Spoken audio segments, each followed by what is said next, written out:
So welcome back once again. We are getting ready to get underway into the other semi-final. It'll be between Fnatic and Gamers Connection. Now, I've not seen Gamers Connection play yet, but I've been hearing good things from the community about these guys, so I can't wait to see what they can bring up against the Giants, who are Fnatic, who walked away with that crowning glory of DreamHack. And well, we'll be finding out pretty damn soon. I think they are just about ready to get underway. If they get all players in, it will be kicking off on Zavod, which we know, can be a hit-and-miss map for Fnatic at times. Certainly not one of their first choices. And I want to see how this one goes. And guys, obviously in Twitch chat, do let us know who you think's going to be walking away with this one. Will it be Fnatic or will it be Gamers Connection? Let us know via Twitter at TheyCallMePansy and obviously at Jay Kaplan as well. We'd love to hear your thoughts, because I think we are just about ready to get underway in this. All right, well, we do have Fnatic over on the Russian side. We'll introduce the players in just a second here because we are running a little bit late, as we do see Gamers Connection making a move here. Palovic eventually get taken down over towards B, and Fnatic gets a nice early 2-hold here on B and A on Zava, just like you mentioned before. But right now, Rayla pushing in. Mort does shut him down, and looks like you might have a quick second here before we actually see any flags being taken. Let's just go over the lines quick for you guys. For Fnatic, I'll let you go ahead and do them since they're your boys. They're my favorites. I know I shouldn't be biased, but I've known them too long, so it's too easy. Mort, Winghaven, Value, and Unfixed. And for Gamers Connection, I believe it's a bit of a French lineup.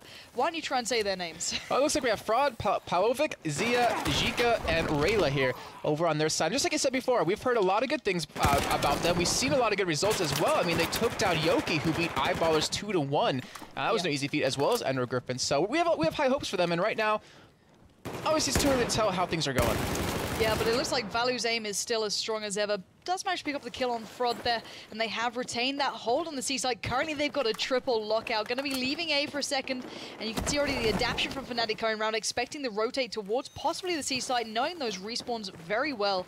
And well, a 2-1 hold, they can be comfortable there as long as they find the opponents quick enough to allow them to keep hold, because look at those kills to death. At the moment, Fnatic at 10-1, whereas 1-9 is not looking so good for the US side, so they need to make something happen and make it fast, because Value getting set up. He spots out one, not going to get the kill just yet, but that spot is enough, but all those nades are doing damage. And right now, just to keep in mind for you guys at home, Zavod was actually Gamers Connection choice here, and a great spot by Valor there, looking to pick up the kill on Palovic, but he doesn't unfortunately get it for himself, and that will be C retaken over for Gamers Connection. Let's see if Zia can do anything about it, though, as his teammates did get dropped very, very fast, as you saw in the underpass right there. We'll get them all alive again and taken down right as I switch the camera angle. Damn. Yeah, but Mort has come in. Yeah, there's 2 to 3 players now present on that C side. They're going to be refocusing towards B. You're going to try and swing that one, or at least defend it, because that's where the US team will be looking towards. Mort just spamming out those nades, knowing there's some presence there. But look at the surround from Fnatic. They've got 2 players to the 1. They've literally pinned the Gamers Connection guys in. But the Gamers Connection boys are working it out right now. But look at Valor getting aggressive in this one. He does manage to pick up one. Gonna exchange, though. It's not the ideal situation, but still a 2-1 hold. It could be swung pretty soon if Too Easy can't hold on to this. Yeah, this is a lot of resources to commit over to this as well, but they should be able to maintain it. But right now, you see the B and C hold coming in for Fnatic. We have Gamers Connection trying to make a move from A in towards C, but as you can see on the screen, people are just dropping like flies currently, and Rayla trying to make something happen. Does spot Mort out, but hasn't got the kill, and they need to take something back soon. This is the point where you have to start making a push, because the tickets are really getting out of hand. Yeah, it is. Down to 87 already. Gamers Connection need to find their groove and find it fast, because they are being beaten down at the moment. And that C side is so heavily contested, but Unfixed doing real work, taking down 2 at least, getting the revive, reclaiming the flag, and retaining that 2-1 hold. But will they be able to exchange onto A by negating B here? Looks or like actually might be C. Yeah, Gamers Connection sending multiple people here, but Unfixed, he's still there. He's looking for one, gets 2, and that might have opened up C back in his own favor. He's actually capping it back over for his team, as they have been able to take A in the meantime, so they do have a 3 cap here. 134-70 tickets. Gamers Connection needs to make something happen soon, and let's take a look at their spawns. Yeah, we need to focus on these guys at the moment, because all we're seeing is them dying. Maybe they can switch something up here. They will be hitting up the C side. They've got a good chance, but they're splitting out early. They're going to try and get at least 2, but you can't just openly challenge like that. They seem to be rotating almost too fast. They'll get one side, leave it, and then go straight for B. So at the moment, they're not going to be going towards that A side. They're hoping to catch Fnatic out here, but Mort's still doing damage. But look at Pavlo. He's actually able to get into the side, get those nades spamming out, and he might be able to cap this one in favor to the French team on the US side. Yeah, Pavlovic, he's definitely doing a lot of distraction here. Does manage to cap over to B, so now what are Fnatic going to do against this? They have 2 men over towards C. Valu Mort and actually have a respawn coming in onto 2Easy. They're saying 3 men over towards C. They want to be able to lock this one down. They've shown time and time again how well they've been able to hold it, but you see Gamers Connection showing off their stuff as well. Able to pick up those 2 kills, able to maintain it for a little bit longer, and those tickets are finally going back in favor of Gamers Connection here. I think that was more of a testing the water period then between that B and C site. They figured that C was higher, you know, had a higher amount of players there present from the GC side. Now they went, okay, let's hit up B. Unfix gave it a try. He did manage to get taken down, but 2Easy coming in from the back does pick up one, goes to the second, does claim it as well. Stunning play from 2Easy. Always such a potent player when it comes to these situations, but can he get the third? He's going to have to calm it down a bit there because really his team aren't, you know, getting complete control now. They have a 2-1 against them, and they need to work this out together because they're not, you know, completely cohesive at present. They've got that scattered spawn. They're not in the same place, and Paolo is pretty much right amongst them. Mort found him out in the end, and that really has helped out the US side because 53 tickets is extraordinarily low, but they haven't quite found their feet in this yet, and Fnatic is still trying to attack that C side. And GK's trying to hold on for dear life. The grenade coming in, takes him down. He does get Mort killed in the meantime, but that should be C being capitalized over to Fnatic currently. And Gamers Connection immediately taking advantage of that, heading towards A, trying to turn this cap around back in their favor, but Fnatic in the meantime is 2Easy, who's been outside forever, has managed to cap over to B, and just like that, Fnatic pull a 2-1 swap. Yeah, that conversion there on that B side was vital. 2Easy playing it really, really calm and taking it when it mattered, and now they're allowed to get that setup. They enjoy that CB hold, leaving A, you know, you don't need to have it, but it's a backup if they need to go for those rotates, allowing Winghaven Value just to do the damage, and now they need to expect the spawns, and I think you can already see it. You can see the little arrows just pointing in their direction. They know where the GC guys are coming from, but will they be able to do anything here? Rella needs to get that, you know, penetration through to that side. They just can't find a way in, so Value is just such a dominant force. Mort there picking up the nade kill onto Fraud, but the revive will come in, so maybe they can attack from a different side here, but they've got to do it fast. 33 tickets remaining. This is looking bad. Yeah, they had to make a decision soon, and right now this indecisiveness is costing them so many tickets that it might be too hard to come back from. So you see Rayla picked up right there by Winghaven, but there's the push coming in from the other side, just like you said. They decided to go from the west side instead of the east. But Unfix is still here, still dug in deep, still trying to hold on to it. It has been neutralized, but he's looking for the kill. Grenade comes in, takes it out at 20 HP, but he's still alive. That's all that matters, and he will be able to get respawns on top of him. Yeah, now I want to see how Fnatic decide this one. They've got the B side still, which could easily be taken over by the opposition, but they're focusing on the push back towards C again. They really like this setup. They're not too happy about A. Maybe hit it up if they really have to, but allowing Unfix to stay in this position was dire choices from Gamers Connection. They should have got him earlier. Paolo does finally push out and pick him up, but already you can see the swarm of the opposition coming in. They're waiting for that setup push again. Fraud and Zaya do manage to pick up 2. This time they fended off the attack. It was disjointed from Fnatic, and this could cause that tickets to get a little bit more even here. Yeah, and you see, I mean, they had a 2-man attack over towards A, a 2-man attack, or sorry, a 3-man attack over towards C, but if they lose these last 2 men, which they've lost out on another, that might mean B's going to be capped over in favor of Gamers Connection. Well, Unfix, he's playing smart, he's playing a little bit cautious, a little bit passive, sitting there to watching the push towards B, trying to pick the killer, so he does catch Pavlovic right there, and that might have opened up a potential take coming for Fnatic momentarily. They do have actually 3 men over towards A, so it looks like that's the site they're going to hit here, but he's just causing so much distraction that he's actually keeping 2 members of Gamers Connection over towards C. Yeah, he was pretty much the bait then to allow them to think, okay, they're coming back towards C. That's why they really enjoyed it. They kind of negated A, as we mentioned. Now they decide, okay, let's put most of our attention towards this and try and spin this one around. Now creating that 2-1 hold. A is now being contested, however, and Value's gone down. This means only Winghaven is really close to the A side to try and bring this one back, but will he be able to find the players in time? Well, he's looking for one, looking for Zia right there, but unfortunately does get taken down for him, so they won't be able to lock on A a little bit longer. And now, in the meantime, with a little bit of bait that they pulled off, they're able to take C. It's so interesting because, you know, we saw, I think it was Unfixed down here, he just kind of baited 2 members in a Gamers Connection, then they had a 3-man attack on towards A. Once that attack failed, you saw them respawn here already, taking C immediately, and from that little bit of a swap, they were able to take the 2-cap lead again. But right now, B's being contested by Gamers Connection, and Rilla is trying to make something happen, trying to make this bleed stop just a little bit here, just to maybe even things up going into that second half. We'll be able to pick up 1 kill right there on a 2-easy, and that might get them exactly what they need to get their hopes, or keep their hopes alive. That's extraordinarily well played from Gamers Connection. They were so late to the party then on the B side that, as we said, Fnatic were already there, already set up, but this time they managed to beat them one-on-one exchange. But now 3 players from Fnatic are ready to contest this. Can they do anything about it? The spots have been coming out. It's still a 2-1 hold in favor to Gamers Connection, but they're down to 7 tickets. This is an extraordinarily low amount. You know, one exchange that goes wrong could really cost them this. B is being contested. Fnatic are focusing this one down. Xayah's gone down as well. This is going right down to the wire. A being counter-exchanged. They need to make A happen right now and see if they're going to lose that B side to retain the 2-1 hold. But I think they might just lose out here. But actually, they managed to take down 2 players right on that B side. This could be exactly what they need to do. And they just about might be able to bring this one back. No, B in the very last couple of seconds was picked up by Fnatic, and they will hold that 41-point lead going into the second map. And wow, I mean, that was just, it was so well played by both teams, and it's so hard to kind of explain without actually being able to show you the map of what really went down, but just the bait and switch that was pulled off by both those teams. You know, I pointed out something, you know, Unfixed towards C, you called out yourself saying he was baiting a couple members of Gamers Connection. When that happened, the rest of Fnatic was over towards A, tried to cap that one. As they got thwarted there, they always started respawning down towards the bottom side of the map again because of the respawn locations, and immediately had C available because Gamers Connection overextended, sent too many people over towards A to defend it. Yeah, certainly, and it was just really well played from Fnatic.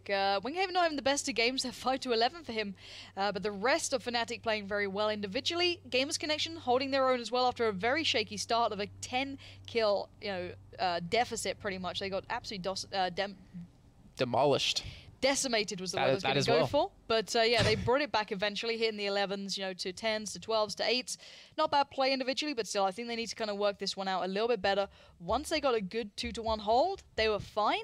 But then immediately you saw that counterplay coming in, that little bait and switch that we saw Unfixed pulling out with, you know, Winghaven and Value then pushing towards A. It's going to be very hard to see how these guys are going to counter it this time. You know, if already Fnatic can start working out the opponent, if there's no adaptation from Gamers Connection, they could be in trouble here. All right, now we're going to have a swap of sides here. Gamers Connection going to be on that Russian side. Fnatic going to be on US here. And we're going to see what's going to happen this time. I believe Fnatic actually did play Zavadi against Epsilon yesterday. I don't know who actually chose that map, but 75-0 first half, 100-0 second half. They had a very easy time in their game. So this is probably one of their stronger maps. And like I said before, Gamers Connection chose this one. And after this map, we will be going into Operation Locker, which Fnatic, I mean, that is probably their best map, if I can say it. Yes, certainly. But I think that you can never underestimate any team on a specific map. It's all down to how they play it. You know, you may be strong on one, but there's always that one tactic that will undo everything you do. So let's kind of give you an idea of who's on which side. It'll be the US team being Fnatic, I do believe, and on the Russian side, it'll be Gamers Connection. This time we're seeing a bit of a focus towards C and A coming out from the US side, whereas the Russians fancying the chances at B and A. And these very early kills can give you a nice little bit of lead as well. Fix does get it with that impact grenade, and that might have opened up potentially a push onto A here because we had the 2-1 splits come in. We had one man, actually, Winghaven. He's playing very safe, very cautious, sitting back towards the B. Maybe wants to pick up a kill or two, and then from that, work off of that B side, take that one back, give him that 2-man cap advantage. He actually catches Xayah off guard, but Xayah gets the shot onto him, stops that from happening. And just like that, with a 3-man push over towards A, Fnatic are going to be able to take that one back. Yeah, and that's why I like that. Immediate reaction. It's never slow. It's always, okay, we need to do this, this, and this. And look at the kill difference here. It's 5-1 in favor to the Gamers Connection side. And am I mistaken here? I am mistaken. It's 5-1 in favor to Fnatic. So it's a bit of a similar picture to the previous match, but still a lot closer from the start. Fnatic finally getting that secure 2-1 hold. It's not so flimsy as we saw last time. So maybe they can calm it down, work out the defensive play they want to pull off, but they need to win these exchanges, and sometimes we're not always seeing that going their way towards the later half at least. And we need to see what Fnatic really does off this. Actually, I think it's more about Fnatic, what they're going to do, even though they won the first half, to really kind of keep this lead they have going, because they did lose that little bit of a lead they were able to build up, or the big lead they had built up, to a very much smaller at the end of that one. We haven't even Nick grenaded himself just to help out the other team, I guess. Does get taken down eventually, though. And Gamers Connection, they've shown they can be strong. They can take points and hold them down, but they need to outplay Fnatic here, and Fnatic is just a very hard team to do that against. Yeah, most certainly. They are really locking this one out now. You're seeing the defensive side of Fnatic. They've got the hold they wanted, and now they're just going to lock it out, play smart. You're seeing Winghaven doing some damage. He's been flanked there. It's not the best of choices to just sit it out and hope for the best, but still, 2-1. They know the respawns. They're happy where they are. They are really just funneling the opponent into exact locations that they want. So A will be counted. Nice little wait on the respawn there from Gamers Connection, trying to go in all together. Xayah will be the first on the scene. He's going to sit it out, wait in the corner, play it smart, but here comes the counter push coming in. That's Value as well. That's the man you do not want to be messing with. When he's on point, he's an unbelievable player. So A will be swinging back into the hands of Fnatic, but will he go for that B hold rather than C? I would imagine that they'd want to go for C because it's more of a, to me, like the easier place to take. It's kind of funny to say that because you have so many different spots you can be shot from, but for Fnatic, with all the grenades they have, with the aim they have, and also the pushing in from the lower tunnels, they're able to take that one very quickly, and Rayla's the last man standing, but not for long, does finally drop, and it looks like we will have Fnatic take back C, and we also have Pavlovic actually over towards A, so you might be able to cap that one back, give them that 2-1 cap still in their favor. Yeah, maybe. He's playing it smart. He's not just going in on his own. He's waiting for the respawns to come up, which he should be getting from the exchange on C. Xayah, however, still trying his luck. Will be picked up by Mort. They're in the underpass. 2 players still present there, though this could swing around in favor to the Gamers Connection side, and they need to make it happen pretty darn quickly because their tickets are getting quite low now. They're underneath that 100 marker where you feel comfortable. It's starting to look at those kind of digits getting a little bit lower time and time again, but Fnatic now have to find their way back through because they're only just claiming down A. I think they're going to go for that B push, or maybe it's another bait and switch. I think the only person that really knows is the caller for their team right now, whoever's in their voice comms. But right now, it looks like they might end up going for B because they did pick up a couple of kills right there. And it looks like they will, in fact, go for that. We'll be able to lock that one down. And Winghaven, he's always in these funky positions. I mean, we've seen him go very wide over here in the beginning of the game. We saw him actually push through here, through the tank sides a couple of times. He's just playing kind of like a floater role, but more of a defensive floater, if that makes any sense. Yeah, it does. And Winghaven plays to his own strengths. He's not the best aimer in the world. I'm pretty sure he won't be too offended by me saying that. But he'll play to his strength, so he'll get a set-up position. He'll just sit in there, lock it down, wait for the push across, which is exactly what he's doing. He's waiting for that long flank towards A, allowing Unfix to be the middle player to lock down that lower pass and the middle pass. So he's just sitting there, playing it smart, playing it out, getting those spots in. He's just spotted one out, going through that middle connection. He'll call that to Mort to get his attention to it, as well as Unfixed, who's now going on the push. Because Fnatic have the 2-to-1 hold. They don't need to get overzealous and start pushing. They now need to be careful about A, because Winghaven's gone down. That'll ring alarm bells and get the rest of the side falling back. And you see the rest of Gamers Connection. We saw them right there. Once they got that 1 kill on the outside in the Winghaven, they all rushed towards A. They're going to be able to cap that one back. In the meantime, Fnatic are going to be able to take C here, so they will be able to get a little bit of a swap happen. And remember, if Gamers Connection drop below 69 tickets, sorry, not 69, 41 tickets, I was looking at the past game, then they will have lost this first map. Yeah, and this is when it comes, a little bit real now. There was never that big worry in their mind until it gets to this point, and they're going to start really feeling the pressure. Fnatic are comfortable. They've worked out the opponent now. They've got their setup they're comfortable with. They're not being pushed out of their comfort zone. And if they can just keep this going, keep those crossfires set up, but being fluid with them, they'll be perfectly set up here. So it's just waiting for those spots. Value just caught a slither of the opponent there. He knows where he's at, but can he get the kill though? Dancing back and forth with him. He plays it out perfectly, expecting him to push around the long side. Not going to get the follow-up, however, but still, that's allowed a lot of the resources of Gamers Connection to be focused just towards that, and it has allowed Fnatic to reclaim and be solid on that C side there. And you can take a look at the kills on the screen as well. 45 kills coming for Fnatic, 19 for Gamers Connection with a 60-ticket lead in favor of Fnatic. That's 25 kills out of those 60 tickets that are based on just killing people alone, not even just holding the flags. That is a very surprising number to really see happening. But right now we see 47 tickets remain on Gamers Connection. They're getting very low here. They have to make something happen very soon, and it looks like that push is coming in on C. Yeah, and they're going to have to make it stick. As you mentioned, those kills come into effect. Everything comes into effect now, and they're being picked apart by distance. Front does pick up the kill to Winghaven, but the points are so low. They have not claimed this flag. One more point, and it's game over on this map at least. And there we have it. The 40-ticket marker will kick in. Gamers Connection not quite having enough, not even getting Fnatic below the 100-ticket marker. And I think we saw exactly what happened then. First half, Fnatic testing the waters. They weren't sure of where they're being pushed from, where was the way that Gamers Connection like to play. Second half, they worked it out. They went, okay, these setups will work. We'll go to these sort of crossfires. We'll focus these sites. We know how they like to rotate. We know the spawns. And they made it happen. They've just now dropped below 100 tickets, and that's when they're in garbage time. So really well played out to them. Strong play coming out early on. And now they're going into Operation Locker, which I know is a big favorite of theirs. If Gamers Connection wanted a good start, they had to pick this one up and expect to go for a third map rather than the second. And the thing is, even though Operation Locker is probably one of Fnatic's best maps and favorite maps, they've shown that they're not impenetrable on it, because they did lose against Epsilon on it 92-95. So there is always a chance to beat them here, but just based on pure aim alone, I'm not sure if Gamers Connection can do it. Well, they showed some real class, and I'm not going to take that away from the French side. Show them they can compete by even just getting to the semi-finals, but they need to warm up quickly. That felt as though they weren't as prepared as, let's say, Fnatic. Fnatic seemed to have known their opponent, whereas Gamers Connection, maybe playing their own game didn't just work. They had to outplay the opponent's game as well.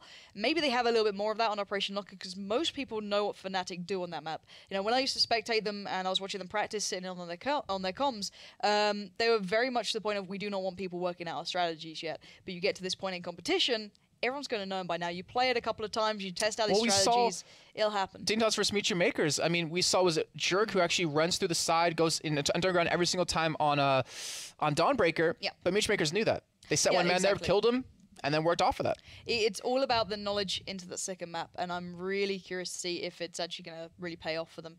Gamers Connection need to work out what they're doing here, and in my eyes, rather than playing this one out properly to the end, they should have taken that garbage time, had a discussion about, okay, how do you think we're going to play this one on Locker? Are we going to go for that hold that we saw work against them yesterday, or at least, really challenge them? Because these teams will be watching. They'll be playing their own games, and as soon as that's over, bam, put on the stream, let's see how the other teams are doing that we might be facing. It's the only smart way to do it. So they would have seen that game yesterday. They probably watched the VODs back. They probably analyzed it to an extent, or at least they should have done.